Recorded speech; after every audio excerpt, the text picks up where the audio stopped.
Ageless Auteurs Scorsese eyes Frank Sinatra biopic with Leonardo DiCaprio and Jennifer Lawrence, Spielberg tackling UFO movie. Mark Twain once quipped, "Age is a case of mind over matter. If you don't mind it, it doesn't matter." When it comes to Martin Scorsese, age certainly isn't making a difference. After landing 10 Oscar nominations for last year's historical crime epic, Killers of the Flower Moon, the 81-year-old director has mapped out his next several projects. Sources say he plans to shoot 2 films back-to-back, the first about Jesus, the second a Frank Sinatra biopic. The Oscar-winning director who helped usher in the Hollywood new wave of the 1970s is looking to bypass the studio system and independently finance Life of Jesus, based on Shusaku Endo's 1973 book. He took the same approach with the 2016 drama Silence, which also was adapted from an Endo novel. In fact, Scorsese would like to reunite with Silence star Andrew Garfield for the Jesus Project, though it's unclear if the 40-year-old actor is being eyed for the titular role or to play one of the disciples. Scholars believe Jesus died sometime between the ages of 33 and 38. Miles Teller has also been eyed for the picture. Production is expected to begin later this year and shoot in Israel, Italy and Egypt. Filming in Israel could prove too great of a logistical challenge given that the country is at war with Hamas in Gaza. A rep for Scorsese declined comment. The Sinatra project could also hit some snags. The legendary crooner's daughter Tina Sinatra controls her father's estate and hasn't yet given her blessing to the film. But that hasn't stopped Scorsese from putting together a killer cast that would see frequent collaborator Leonardo DiCaprio playing the singer and Jennifer Lawrence portraying his second wife, actress Ava Gardner, sources say. It was Gardner who broke up Sinatra's marriage with Nancy Barbato, Tina's mother. With 2 of the biggest movie stars on the planet as leads, the film is drawing interest from major studios and streamers. Apple, which financed the $215 million Flower Moon, would love to stay in business with Scorsese, but Sony is said to be the frontrunner to nab the project. Also on the immediate horizon is a Scorsese collaboration with Steven Spielberg on a Cape Fear TV series for Apple TV+. The 2 legends will serve as executive producers of the project, based on the 1991 and 1962 Universal movies.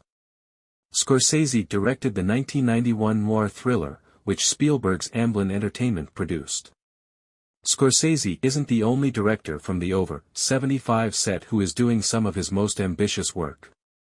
The recently announced Cannes competition lineup features 3 of his compatriots, 85-year-old Francis Ford Coppola, with Megalopolis, 81-year-old David Cronenberg, The Shrouds, and 77-year-old Paul Schrader, Canada.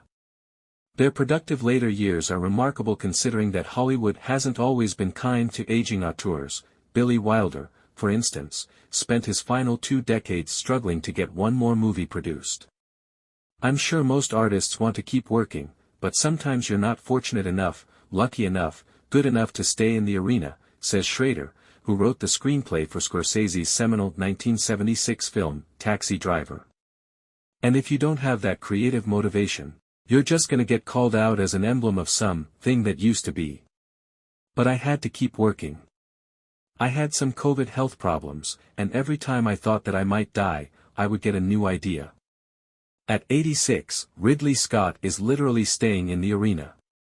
Footage from his long-awaited return to the Coliseum for a Gladiator sequel emerged as one of the major winners at CinemaCon, where Paramount showed epic scenes to movie theater executives, dominating the headlines out of Las Vegas. "We wanted to make sure you were the first to see this footage, and in order to give you the very first look, what we're showing you today is unfinished, but a very exciting piece," Paramount CEO Brian Robbins told the crowd at the April 11 presentation.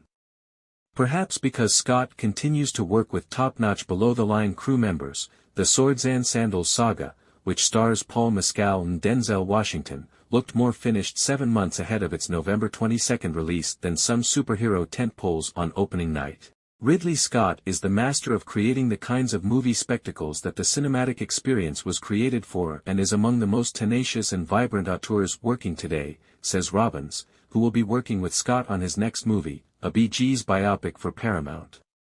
For his part, Spielberg, 77, is also staying busy. He will likely make his next project a UFO film based on his own original idea. David Koepp is writing the screenplay, sources say. But maybe no feat of career longevity is as impressive as that of Clint Eastwood. The 93-year-old director just wrapped post-production on Juror No. 2.